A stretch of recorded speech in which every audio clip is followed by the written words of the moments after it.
Sir big breaking చూస్తున్నాము. కవితని BRS నుంచి suspend చేశారు సార్. బీఆర్ఎస్ నుంచి కవిత సస్పెన్షన్, ఇక ఇద్దరు ప్రధాన కార్యదర్శుల సంతకాలతో సస్పెన్షన్ ఉత్తర్వులు. బీఆర్ఎస్ నుంచి కవితను సస్పెండ్ చేయడం జరిగింది.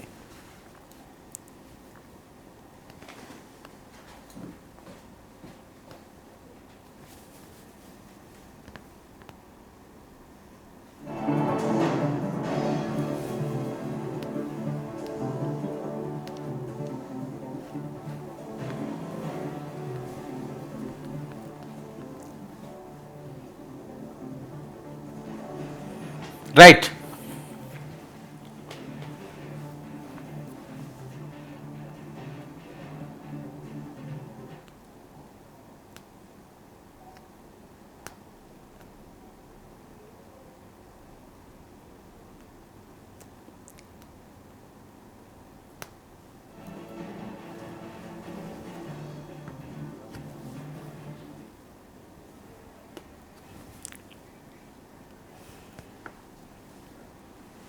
రైట్, బీఆర్ఎస్ నుంచి కవిత సస్పెన్షన్. ఇక తర్వాత స్టెప్ ఏంటి అన్న దాని మీద తెలంగాణ రాజకీయాలు చాలా ఆసక్తికరంగా మారుతున్న నేపథ్యం అయితే స్పష్టంగా కనిపిస్తున్నది. ఇద్దరు ప్రధాన కార్యదర్శుల సంతకాలతో ఈ సస్పెన్షన్ ఉత్తర్వులు జారీ చేయడం జరిగింది. రవి గారు, ఏ రకంగా చూడాలి సార్ కవిత సస్పెన్షన్? అంటే మీరు అన్నారు కదా, నిజంగా బ్రేకింగ్ న్యూసే కానీ షాకింగ్ న్యూస్ కాదు. ఎందుకంటే కవితను ఇంకా నిన్న ఆమె అంత మాట అన్న తర్వాత కూడా ఎందుకు చేస్తారు సామాన్యంగా. నిన్న రాత్రంతా కేసీఆర్ చర్చలు జరిపారు. ఆమె ఎవరితో విమర్శలు చేశారు వాళ్ళతో కూడా అన్నారు. ఈ పూట ఇదిగో అదిగో రాబోతుంది అనుకుంటున్నారు. ఉదయం నుంచి మీడియాకు లీకులు ఇస్తున్నారు. అయిపోయింది, నిర్ణయం తీసుకున్నారు, వేటు పడుతుందని చెప్పి. ఇది ఊహించిందే కవిత ఆహ్వానించారని కూడా నేను అనుకుంటాను. ఎందుకంటే ఆమె నిన్న మాట్లాడారు, అక్కడ రేవంత్ రెడ్డి ప్రభుత్వం సిబిఐకి విచారణ అప్పగించి కేసీఆర్ మీద, హరీష్ రావు మీద, ఇంకా ఇతరుల మీద తీసుకోవాలి చర్యలు అని అంటున్నప్పుడు ఆమె పరోక్షంగా ప్రత్యక్షంగా అవినీతి జరిగింది, హరీష్ రావు గారు, సంతోష్ రావు దీనికి పాల్పడ్డారని చెప్పి కేసీఆర్ ఎప్పుడో గుర్తించారు కాబట్టి వాళ్ళ శాఖను కూడా ఆయన ఇరిగేషన్ శాఖ నుంచి తప్పించి ఆర్థిక శాఖలో పెట్టారు. ఇలాంటివన్నీ ఆమె నిన్న మాట్లాడారు. అంటే ఆమె బాణం వేయడం హరీష్ రావు లాగా ఉంది, కానీ దాన్ని గురి మటుకు కేసీఆర్కి ఉందనేది చాలా స్పష్టం. ఎందుకంటే ఒక విధంగా హరీష్ రావు ఇదిగా ఒకటి కేసీఆర్ ఆ పార్టీకి కర్త, కర్మ, క్రియ, డిజైనరు, ప్లానరు, ఇంజనీరు అన్నీ అన్నప్పుడు ఆయనకు తెలియకుండా హరీష్ రావు ఏదో చేశారు అని అనడానికి ఆస్కారం లేదు. రెండవది, ఇరిగేషన్ మంత్రిగా తప్పు చేశాడని కేసీఆర్ తెలుసుకుంటే ఆయన ఆర్థిక శాఖ మంత్రిని చేసి మరింత ప్రమోషన్ ఎలా ఇస్తారు అనే క్వశ్చన్ కూడా వస్తుంది. కాబట్టి ఖచ్చితంగా ఇప్పుడు పొమ్మన్లాగా పొగబెట్టడం అన్నట్టుగా కవిత నిన్న తన ప్రకటన ద్వారా చర్యను ఆమె ఇన్వైట్ చేశాడు. ఒక విధంగా స్వేచ్ఛ రావాలి, స్వేచ్ఛ వస్తే కనుక తను ఇప్పుడు ఆమె పార్టీ పేరు అవన్నీ కూడా ఇప్పుడు బహుజన రాష్ట్ర సమితి అని లేకపోతే టీఆర్ఎస్ను పునరుద్ధరించడం ఇట్లా చాలా చేస్తున్నారు కదా. అందువల్ల కవిత తనకు తాను కోరి ఆ పార్టీ నుంచి చర్యను ఆహ్వానించారని అనుకోవాలి. దయ్యాలు అన్నారు, మిగతా విషయాలు అలా ఉంచండి. కేసీఆర్ దేవుడే కానీ మిగతా వాళ్ళు దయ్యాలు అంటున్నప్పుడు అప్పుడు కూడా దేవుడికే కదా తగిలేదు. దయ్యాలని దేవుడు ఎందుకు పక్కన పెట్టుకున్నాడు? దేవుడు దయ్యాలను గురించి చర్య తీసుకోలేడా ఇవన్నీ? కాబట్టి ఇంకొకటి, అసలు కేసీఆర్ మీద విచారణ అంటే తెలంగాణ అంతా భగ్గున మండాలి కదా అంటే మండలేదు అని ఆమె చెప్తున్నారు పరోక్షంగా. అంటే చాలా విధంగా ఆమె చెప్తున్న మాటలు, వాటి నుంచి ఆమె ఉద్దేశిస్తున్న వ్యూహం మటుకు వేరుగా ఉన్నట్టు కనిపిస్తుంది.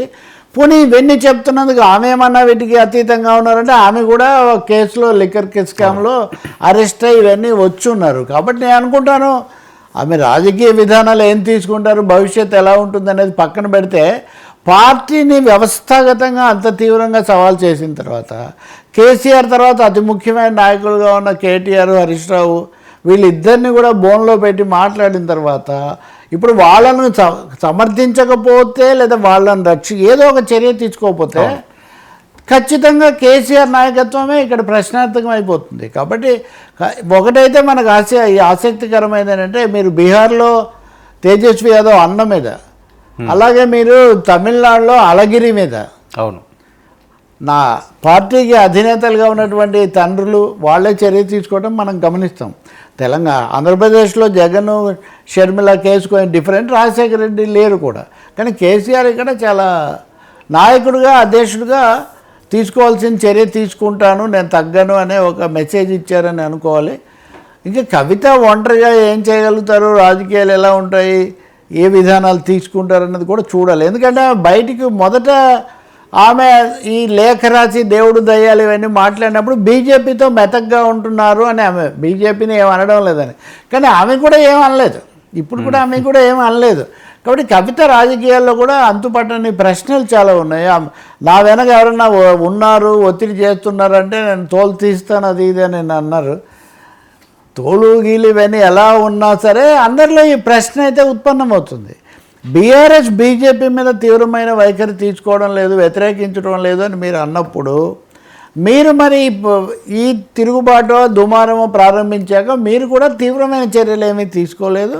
ఇప్పటికి కూడా కేసీఆర్కు వీర విజయ తనయ కుమార్తెలాగా మీరు మాట్లాడుతున్నారు. కాబట్టి అయినా కానీ కేసీఆర్ మీ చర్య తీసుకున్నారు కాబట్టి బహుశా మరి కాసేపట్లో మీడియాతో మాట్లాడతారు. ఎందుకంటే మీడియా ముందుకు రావడంలో కవిత ఎప్పుడు వెనక్కు తగ్గే అవకాశం ఉండదు. తప్పకుండా బీఆర్ఎస్కి ఇది ఒక ఎదురు దెబ్బ, సెట్ బ్యాక్. అంటే ఏదో ఆమె వెనక అందరూ వెళ్ళిపోతారు, ఓటర్లు అందరూ వెళ్ళిపోతారు, బీఆర్ఎస్ ఏదో అవుతుందని కాదు, రాజకీయంగా మోరల్గా ఒక బీఆర్ఎస్కి ఎఫెక్ట్ ఉంటుంది, ఖచ్చితంగా ఒకటి ఉంటుంది. కొంచెం చిందరవందర అవుతుంది కదా. అంటే పార్టీ అధినేత ప్రథమ కుటుంబంలో ఆయన ఎంతగానో చేసి ఎన్ని రోజులు ఒక్క మాట పడకుండా చూశారు, మీకు తెలుసు కదా. ఆమె అనేక విధాలుగా ధిక్కరించి మాట్లాడుతున్నా కానీ ఆయన కేటీఆర్ కూడా విదేశాలకు వెళ్ళకముందు వీలైనంత వరకు కవిత మీద బహిరంగంగా ఏం మాట్లాడకండి అని చెప్పారని. కానీ ఒకటి గుర్తించవచ్చు మీరు, కవిత భిన్నంగా మాట్లాడడం మొదలుపెట్టాక ఒక్కరోజు కూడా కేటీఆర్ ఆమెను సమర్థించలేదు, ఒక్కరోజు కూడా సమర్థించలేదు. ఈ మధ్య ఎప్పుడో నాకు ఈ కీలకమైన 2-3 నాయకులు కూడా అక్కడక్కడ కలిశారు. నాకు మేమందరం ఎన్ని ఎదుర్కొని ఇలా నిలబడలేదు, ఏమైందని ఇప్పుడే మొత్తం పార్టీని అంతా కూడా ఇబ్బందిలో పెట్టే విధంగా వ్యవహరిస్తున్నారని కూడా వాళ్ళు చాలా ఆగ్రహం ఆవేదన రెండు వ్యక్తం చేశారు. మరి ఆమె వ్యూహం ఏముందో, నిజంగా రాజకీయ ఒత్తిళ్ళు ఎవరి మీద ఇప్పుడు, ఎందుకంటే మోదీ గారి రాజ్యంలో వర్మ మీద ఏమో ఒత్తిడి ఉంటుందో వర్మకు మాత్రమే తెలుస్తుంది, కానీ మిగతా వాళ్ళకి తెలియదు. ఏదైనా పెద్ద పరిణామమే. అంటే ఒకవైపు రేవంత్ నుంచి తీవ్ర దాడి, రేవంత్ ప్రభుత్వం నుంచి వస్తున్న సమయంలో అందరూ కలిసి ఒక తాటి మీద వెళ్ళడానికి బదులు కుటుంబంలోనే ఒక ఇది రావటం, లేకపోతే బీఆర్ఎస్లో అంతర్గతంగానే ఈ పరిస్థితి రావటం అన్నది తప్పకుండా ఒక ఎదురు దెబ్బ. ఇక్కడ ఇంకో చిన్న సమస్య కూడా ఉంది. వర్మ కవిత అసలైన ఉద్యమకారులకు ప్రతినిధి, తర్వాత వీళ్ళందరూ కూడా అధికారం వచ్చిన తర్వాత దాంట్లో భాగం పంచుకున్న వాళ్ళు కేవలం కేసీఆర్ చుట్టూ చేరారు అనే ఒక వర్గం పెద్దది ఉంది. ఆమె మొదటిసారి ధిక్కార స్వరం వినిపించినప్పుడు వీళ్ళంతా కవితను బలపరుస్తూ మాట్లాడారు, అంతకుముందు వ్యతిరేకించేవాళ్ళు. సో ఈ సెక్షన్ కూడా ఆమె చుట్టూ చేరే ఒక అవకాశం ఉంది.